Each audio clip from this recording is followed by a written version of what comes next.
Hey everyone, what is going on? My name is Tyler, and welcome to the Memory Card Podcast here on Backwards and Forwards. If you watched episode 0, you know that this is a brand new podcast here on Backwards and Forwards where I'm going to be talking about gaming news, games I'm playing, games that I'm excited for, and just talking about gaming. And it may even have some friends of the channel on as well to talk about video games. And today, episode 1 is going to kick off with a game that I have been playing a good amount recently, and I've been really enjoying, and I just want to talk about it when I'm about halfway through the game. That is Pac-Man World Re-Pac. I got it on Steam. There was a Steam sale for it, and I picked it up on there, and I got to tell you, that game is a lot of fun. But first, real quick, just something else you need to know about this podcast is it is audio only, as you can tell, and I'm also recording this just whenever I find the time to, or uh just wherever I happen to be, maybe an episode recording. This is one of those moments I'm actually in my car, so if you hear road noises in the background, they should be taken out, but if you do hear them in the background, that is why. So anyway, let's go into Pac-Man World Re-Pac. Let's first just talk about like one of the things that to me that the core of this channel is the nostalgia of these older games. And of course, I know Pac-Man World Re-Pac is new in terms of like its remake. It's been out for in the last year or two. I don't know the exact release date.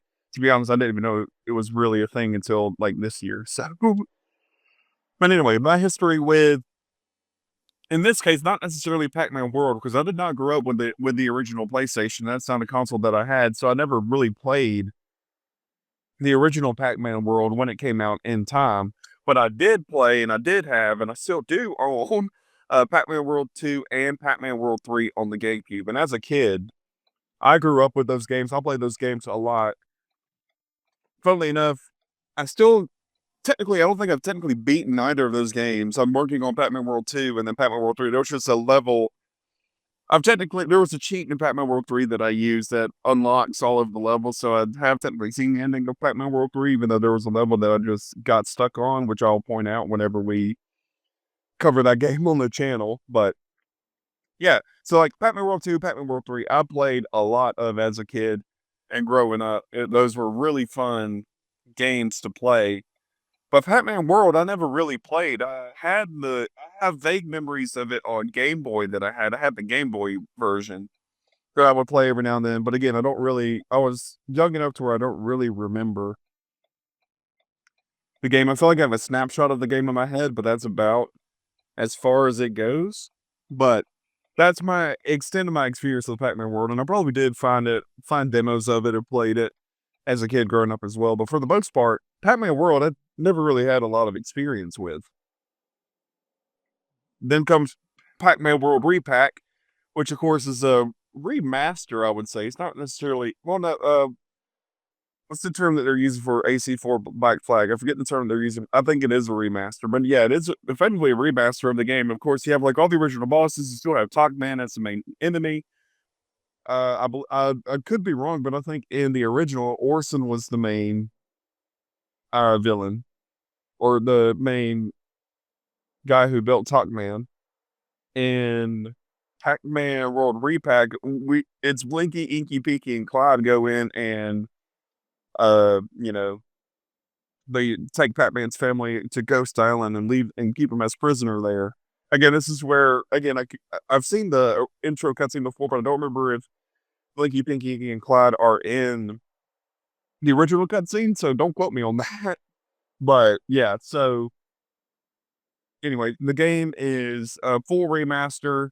It has the cartoonish style voice acting, where they're not really, it's not full on voice acting. They're just making, like rambling, rambling sounds for all the characters. But yeah, I mean, just the game right from the start, right when you open it, it just is amazing. You have the remix of the Pac-Man theme heard in the title card.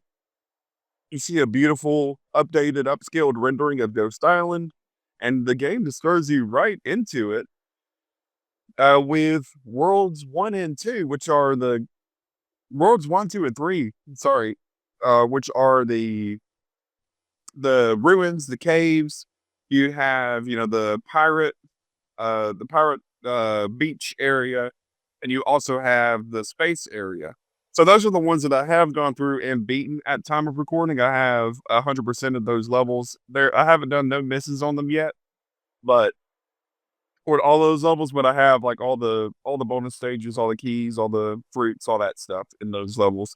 And I have started the funhouse area, World 4, and then you have the factory area, World 5, and I haven't unlocked World 6. I don't know what World 6 is, but if I had to guess what World 6 is, it's Pac-Man's lair, because I wouldn't be surprised. It feels like this is a 6 world game. It could be 8, but definitely feels like 6. But my this podcast is all about my first experiences with uh, Pac-Man World Re-Pac. Again, as a fan of the Pac-Man World trilogy, really, even though I never really played the first one, I love 2, 3 so much. Truly, I would love the first game, and I definitely 100% do love it. The way that the game feels, the platforming is amazing. Pac-Man, first off, the character design for Pac-Man, I've just loved. It reminds me of 2 and 3, World 2 and 3 on the GameCube, or original GameCube. They gave him, he doesn't speak in this game, but they gave him so much life in his movements and his expressions and the way that he fights as well. There is something new that they added. I believe this feature was in the original Pac-Man World, but you are able to throw pellets that you collect in the world. In the levels that you get, you are able to throw pack pellets at the enemies in the game, which I haven't used that one so much yet. I really haven't had a use for it. But also something later on is you are able to get bonuses for every single pellet that you do keep. So that's why I haven't really used that a lot. There hasn't been really any enemies where like the way you defeat them is through the power pellet. I'll put it that way.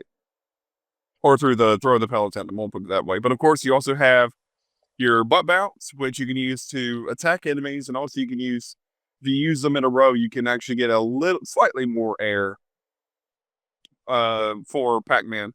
You also have the Rev Roll, which a big Pac-Man World staple is that Rev Roll. But yeah, that Rev Roll is used to go. There are certain enemies that you cannot butt bounce on, that you cannot stomp on, so you have to use the Rev Roll to knock them out. You also have, of course, the Rev Roll pads that work with platforms that move you across the stage. And then you also have ramps that you have to rev roll on in order to move yourself to be able to go across certain gaps across rooftops or gaps over ravines, things like that. And again, the movement in the game is really, really solid. They did a great job. I play on Xbox controller, and they did a really good job of mapping everything to the controller. It works really well. The jumping feels smooth. For the most part, you don't feel duped by the jumping and where you're going to land, but there there are sometimes the shadows doesn't exactly line up where you're going to land. And I remember watching a video, so I don't remember who it was made by on YouTube. I remember watching a video where they were talking about just how important where the shadow is on the where you land on in a platform 3D platformer such as Pac-Man World. And yeah, it really does make a difference. There are a couple jumps, especially in World 4, that shadow is just off enough to where you don't know exactly where you're going to land until right before you hit the ground. So I don't know. In Pac-Man World 2 Re-Pac, they added a yellow circle beneath Pac-Man that is always directly below him. That kind of fixes that, which is really cool. But it's not as bad in Pac-Man World 1. There's nothing like I said in the fun house level. That's like the only time where there's really been an issue. But other than that, it's been really, really good platforming experience, good battle system.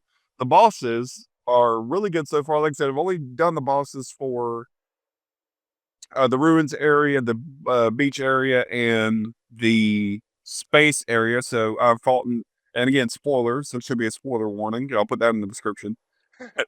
Spoiler warning. The first boss is basically a pirate ship.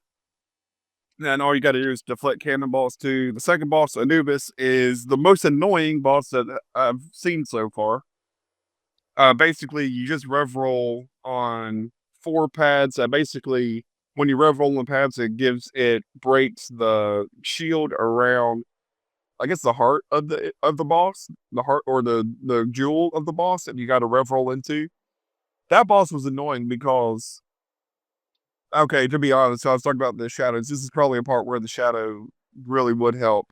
Is as the boss progresses, its aggression increases, and it does that through attacking more, but also the platform where the rev roll pads are on breaks away.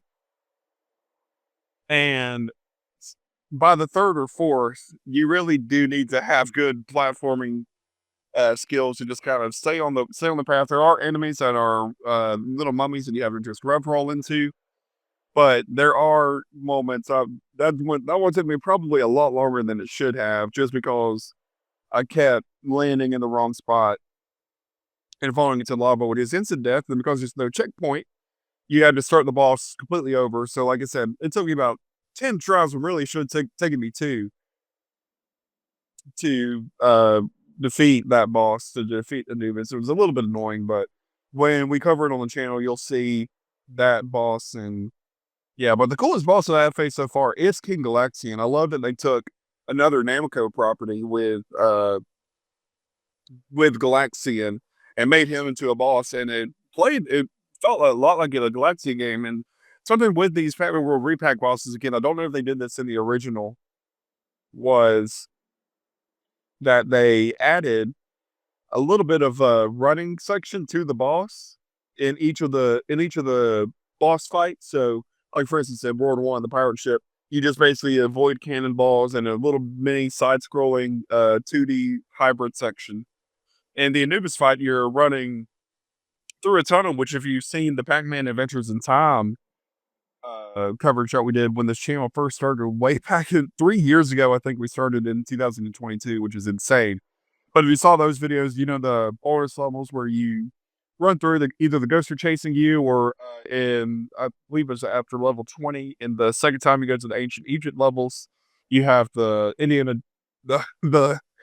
Jones style section where the boulder is coming down and you're running away. That's World 2. And then in World 3, you're basically playing a mini version of Galaxian with Pac-Man controlling his spaceship, and you are uh, shooting these Galaxians before you get to King Galaxian, and the formations that they take are reminiscent of the original arcade Galaga and Galaxian games. So that was really cool to see. Again, I don't know what World 4, 5, and 6, I don't know what those bosses are like, and I don't know what the final boss fight is like yet at the time of this recording. Maybe we'll cover that in a future podcast.